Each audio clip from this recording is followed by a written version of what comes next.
Yeah. Ready when you are. Okay, right, go. Right, my name's Marion. I've been diagnosed for 2 days, so I'm a late diagnosis. I'm 72 and I've lived all my life with undiagnosed autism. I'm retired now and I'm really enjoying my retirement, but I worked all my life doing engineering drawing, which is kind of a classic thing for people on the spectrum. Hi, my name's Lindsay Jane, I'm 39 years old. They say life begins at 40, so fingers crossed. I've not been diagnosed with autism yet. I'm waiting for my funding to go through. What things do you like to do for fun? For fun, when I can get motivated, make jewellery. Felicity, when were you diagnosed with autism? About 5 ish, yeah, I think it was about 5. I actually like writing, and I'm actually currently looking for agent representation for 2 novels so far. So, hi, my name's Sarah Tozer. I'm 38 years old, live in Gillingham, and I'm a rainbow leader. Oh, I love singing. But, yeah, belong to 3 choirs, and I love children, being a rainbow leader. I used to be a teaching assistant voluntarily as well. So, and dancing, I used to dance a lot as a child, to different classes. Well, I always felt that I couldn't always connect to other people, and often wondered why people felt weird to me, not realising it was me who was a bit unusual.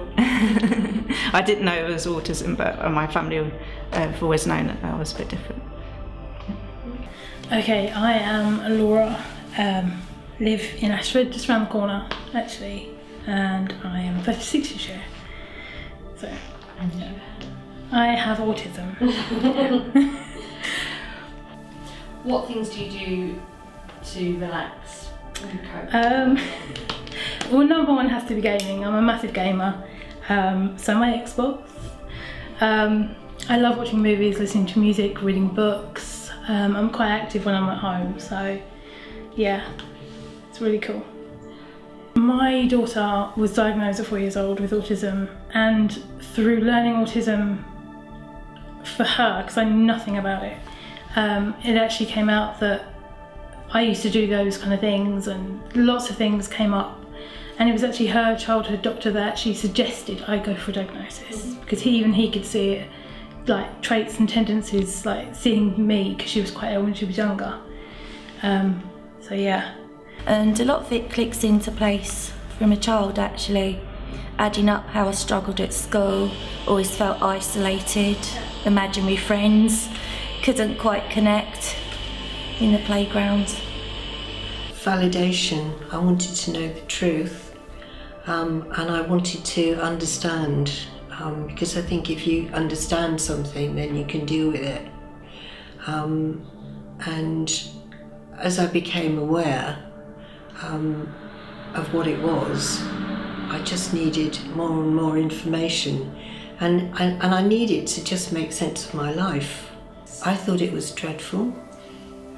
I found it extremely stressful. To use a sort of current term, I didn't find it user-friendly at all. In fact, I got so stressed out during it that I had to actually go and see my GP to actually get myself through the process. And I don't think that's right. The reason it was difficult is that it seemed to be unpredictable.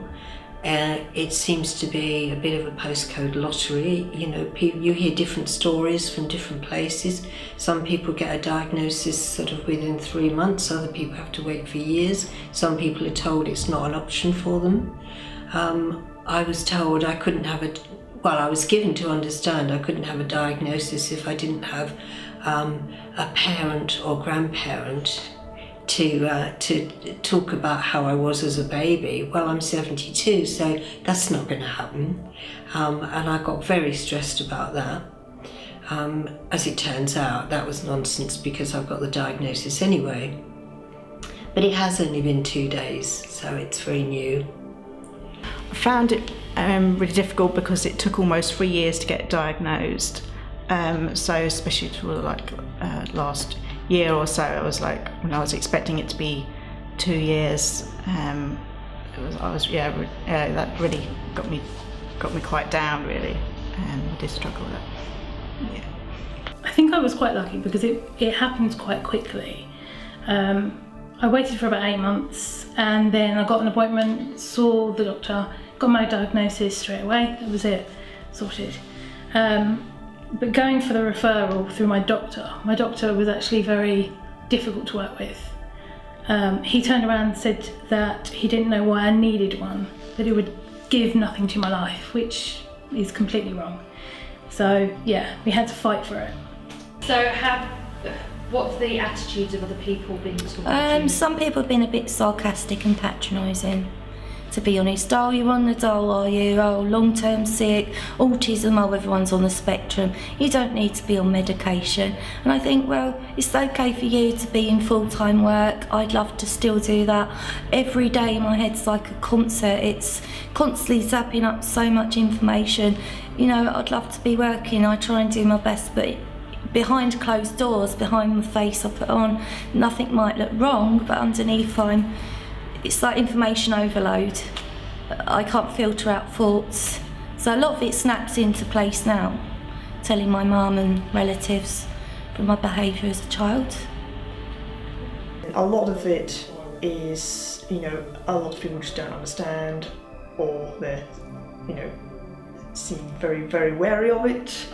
I think still, even as far as adults with autism in general, I mean, a lot of people still seem to think that, you know, when you hit 16, we, I don't know, get beamed up to whatever planet we come from and don't exist anymore. A lot of it's about children. And yes, it's even worse for women because, you know, there are still some experts out there who don't believe it's possible for women to be on the spectrum, but living proof. Some people were surprised when I told them, but I've not had anyone say anything really negative. Do you tell people? I was told like most of one of my choirs, my oldest choir, but usually like only people that I know. A wide range, to be honest.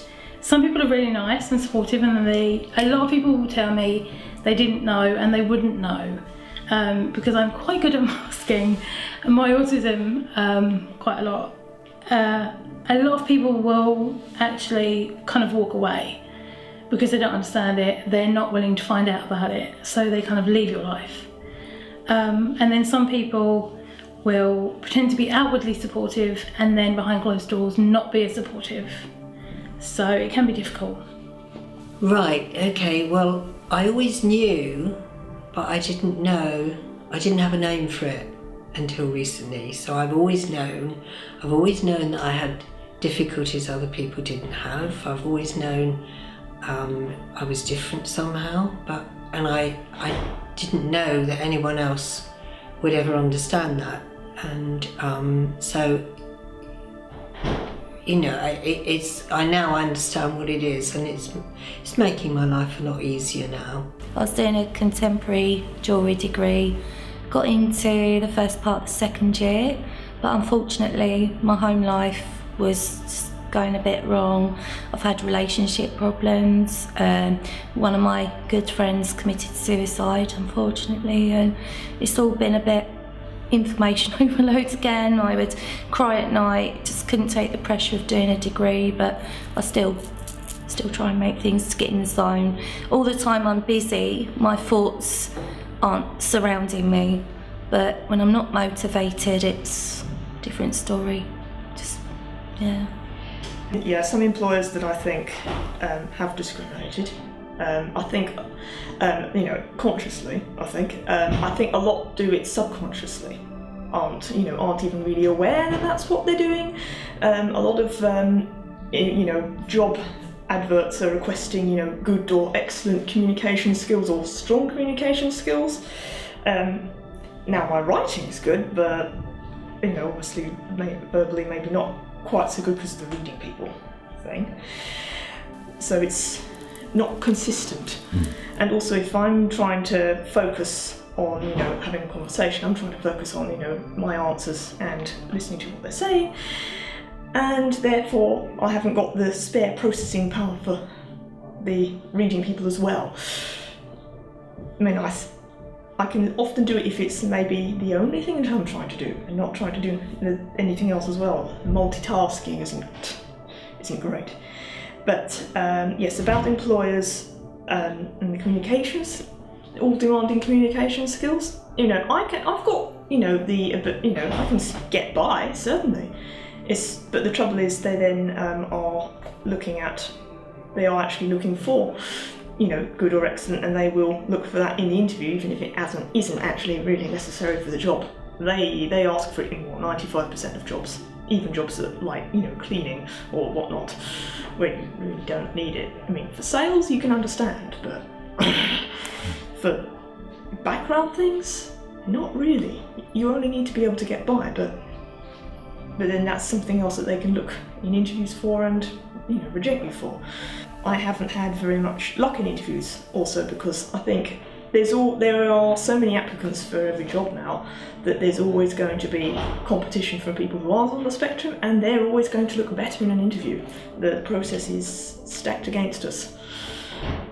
Growing up without the diagnosis and having to mask who I was to fit in, you get to this point in your life where after the diagnosis you start to realise that you don't actually know who you are.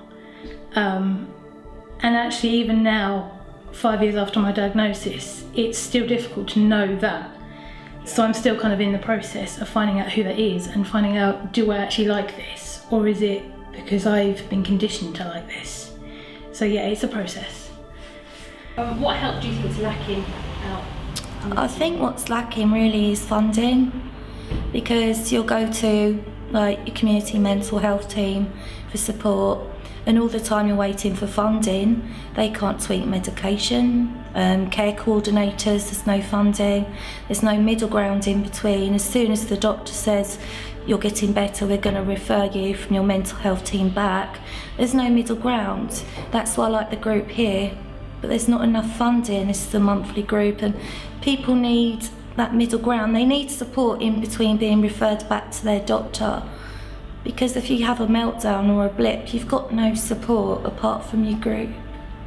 What would be good is they can make the diagnosis time a lot shorter. Maybe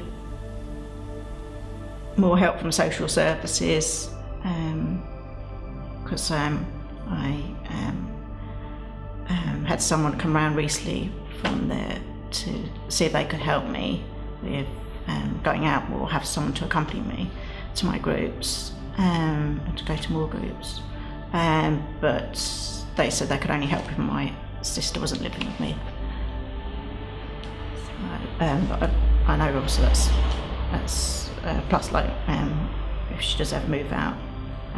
But yeah, it would be good to have someone else to help me in that respect. I think simple things like just cooking lessons, things that help people live independently is a lot more needed. And when you get the diagnosis, I think there should be information given about companies that will work with you for different sorts of services. You should get that information, and it's not given. You have to find that out yourself. For me personally, I think also it would be nice to know of services, things like gardening, if you're living on your own especially, people that will work with autism friendly and maybe have lower prices for people on the autism spectrum would be really nice, because finding somebody to actually do services like that on your own is really difficult. One important thing that I do believe really needs to be done, there's been a lot of focus, by the government job centre and things on working on the individual who's actually got the autism and seeing them as the main problem. But what I've found is that you can train this until the cows come home, but until you actually start to educate employers and make them more willing to accept us, it's not really going to make much difference. That is, what I feel I'm coming up against is the attitudes of employers, of society. It doesn't matter how, well I do. I'm even, trained, I can only, look almost normal. And in some ways that actually makes it worse, because a human being is, often more spooked out by something that's almost within, the normal range, but not quite, than something that's obviously different. Or someone, of course. And often mental disabilities in general seem to fall into this category. But sometimes I actually feel that, the more I try to be normal, the more I actually fall into that, unfortunately, sometimes. But yes, until employers are, taught what to expect, and so that they're not quite as scared by us, and more willing to understand as well. Is there anything else you want to tell people? No. This the spectrum comes with all these positives, and my mind is just blanking. You don't have to say what the positives are. I do, because it's important. Okay. Oh, it's been brilliant. I have a lot more confidence now. I've had so much guilt through my life especially with the way my daughter was raised, and feeling like I gave her my autism and things like that. There's been a lot of guilt, and actually being able to forgive yourself for doing things. Now you know that it's autism. It's okay, and there's other people like you out there, and that's a massive thing. Understanding why, why I failed at things, why I couldn't finish things, why I couldn't cope with relationships, why they always floundered, why I was always on my own, and so much understanding about who I am and what I actually need for myself. I mean, now that I understand, I don't make myself go to social occasions. I used to go because that's what everybody else did, and I thought that was how, that was how people lived, and other people enjoyed it, so if I didn't enjoy it, it must somehow be my fault. Now I just don't go, and it's such a relief. I go home. In fact, I was saying, I drove past a function that I had been invited to one night, and I was so happy to think I didn't have to go in there. It was at a pub in Ramsgate, and I didn't have to go. And I went home and shut my door, talked to the cat, put the radio on, made a cup of tea. I was fine, and that was really good. Actually, although people say it's bad to have a label, I actually prefer in some sense, because it helps you to get insight, research into the illness. I know people say there's a lot of stigma of being, oh, you're ADHD, everyone's on the spectrum, or oh yeah, everyone's bipolar, and it's like, that feels that's really patronising. So I like to have a label so I can get insight, research into it. There's quite a lot of crossovers with the bipolar, ADHD traits and autism, so it's quite a confusing time. So, yeah. Yeah, the autistic spectrum does come with a lot of positives. I mean, it's not necessarily, Rain Man savants all the time, but we do, often come with, quite, really good skills, especially, at the higher functioning end as well. And often we don't even need too much in the way of adjustment, but we can be really good at systemizing logic, attention to detail. That my family and friends and myself can understand me better, and joining the women's group, Kent Autistic Trust. What services have been really good? I'm throwing this in, sorry for this. This is for pluggage now. Not necessarily, but yeah. Yes, you've been helpful. Coming to this group has helped a lot. And also I belong to an online group which is fantastic, the most amazing women. It's for women over 40 who are on the spectrum, and they are incredible. And it's amazing because we're not supposed to have any empathy, but they are the most supportive and compassionate and caring group of people that you could ever have. So, and they've helped me to understand. You know, I've put up a post saying I have this problem, and then I get half a dozen, you know, replies to say yes, me too, and I'm the same, and I understand, and that's meant so much. That has helped more than anything. And I put a post up sort of some months back about something I'd never told anybody, and I immediately got this understanding response, and I feel that was the moment when I started to forgive myself and started to, you know, find some healing and some peace.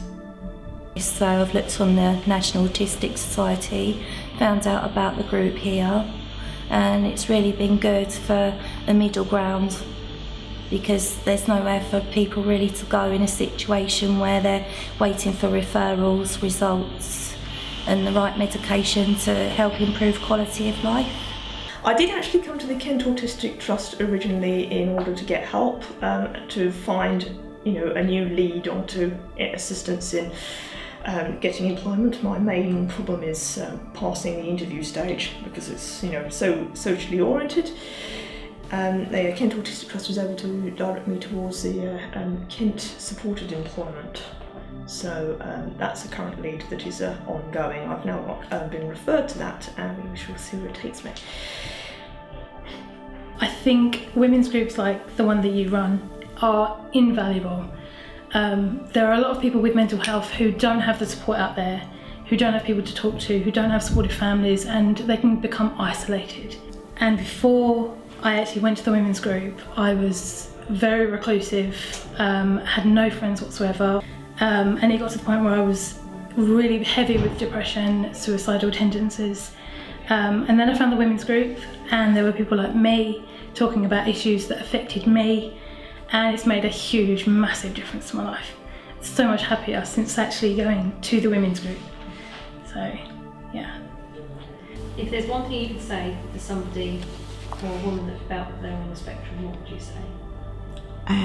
I'll say go and see your doctor and ask to be diagnosed.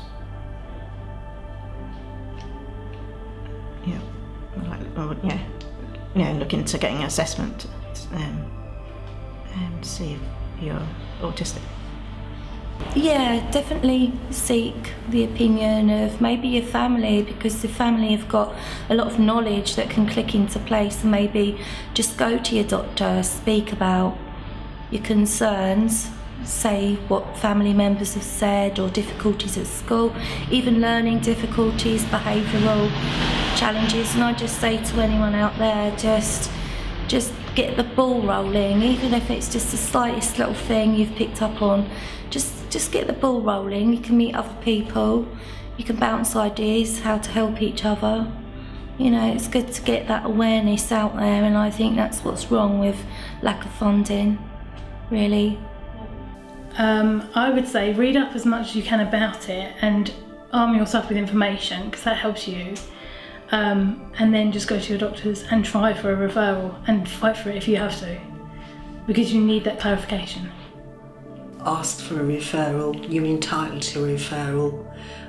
And you know, if you've had a life like mine where you've seen so many failures and things you haven't been able to do, and you feel different and you're unsure about yourself, then, you know, find out. I think there must be a lot of, I think it's obviously harder for women because we're not recognised. I mean, anybody talks about autism and they think of 10-year-old boys on computers, and it's so much bigger than that. And there must be so many people like me, you know, who would benefit from a diagnosis as I'm doing. There must be lots.